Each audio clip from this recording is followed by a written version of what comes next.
A Life Without Regrets. Xiefeng, edited by Kair.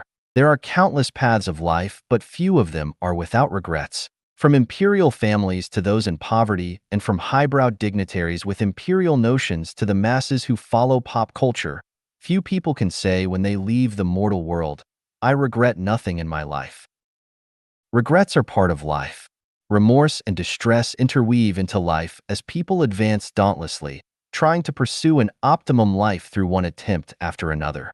Philosophers, religionists, and politicians try to navigate through life with efforts to make them work without regrets, and although everyone begins to fight for their ideal life from the time they are born, almost all eventually leave the world with regrets and emotional scars. Which way leads to a life without regrets? In the early 1980s, I wrote a letter to a friend in which I listed three main pursuits in life: health, wealth, and freedom. However, I have found that even after having achieved these goals, I am still far away from that life without regrets. Today, I view having a life without regrets as one which realizes these five ideals. To connect one's own life with that of the source life. In this case, no matter how short one's life is in this mortal world and no matter what hardships or splendors they might traverse, their life will always remain connected with eternity, and a much more magnificent picture will manifest itself in the end. In this way, their life will have no regrets. To accept one's fate as it is.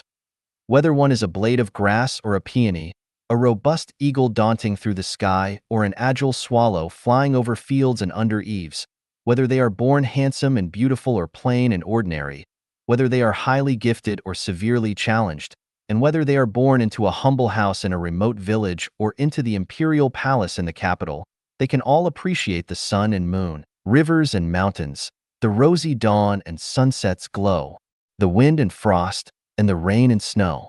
As long as they have hearts like this, they will feel grateful and not complain about the Tao of heaven being unfair. This too is the way to lead a life without regrets. To create joy in one's life through hard work, as busy as a bee working cheerfully. No matter how much spiritual or material wealth they create, no matter whether the fruits of their labor are enjoyed by many or few, they must keep working sincerely. They must not expect to be extremely rich and noble, or to earn great fame and recognition. As long as their blood, sweat, and tears drip into the soil along their natural paths, they can all be proud to say, "I have tried." In such a case, their life will have no regrets. To act in accordance with one's nature. It is a life's eternal error to imitate and emulate others. A lady from an illustrious family has her special charm as a daughter from a humble family also has her qualities. Urban city dwellers have their style while countrymen have their pure beauty. The rich have their problems, but the poor have their happiness.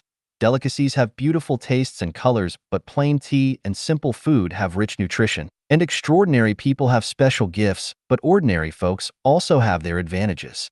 To dream one's dreams and enjoy their pleasures. To take things as they are and act in accordance with one's nature, neither to force one's actions, follow fashion, nor compare themselves with others, to love what one loves and hate what they hate, and to treat oneself sincerely are all necessary if one is to enjoy a life without regrets. To do their best at everything they do, whether it is to support their parents and rear their own children, or to help their siblings, friends, and neighbors, and seek public benefit. As long as one does their best, they will have no regrets. Our parents brought us up and their love is higher than the mountains and deeper than the sea. Every child wants their parents to enjoy their twilight years and to show their filial piety every day. But there are many things beyond our control and few can do absolutely as they wish. Parents understand this, and as long as they have tried their best, they will have no regrets. Children are our future and our ideal, and every parent wants their children to enjoy wonderful and successful lives. But wishes are wishes and reality is reality.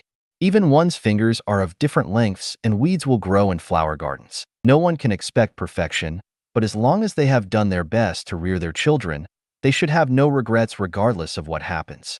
There is nothing anyone can do when their children complain and resent them, but those who have done everything to the best of their ability will have no regrets.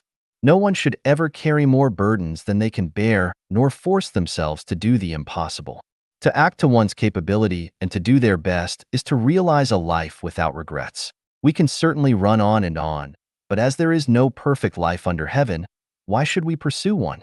All things created by the greatest creator are strewn in random order, but at distinct levels. As long as we obey the arrangements of the greatest creator, fulfill our obligations as human beings, and advance along the track of human nature, then whether our life shows favor or adversity or is bright or dark, ours will be a life without regrets.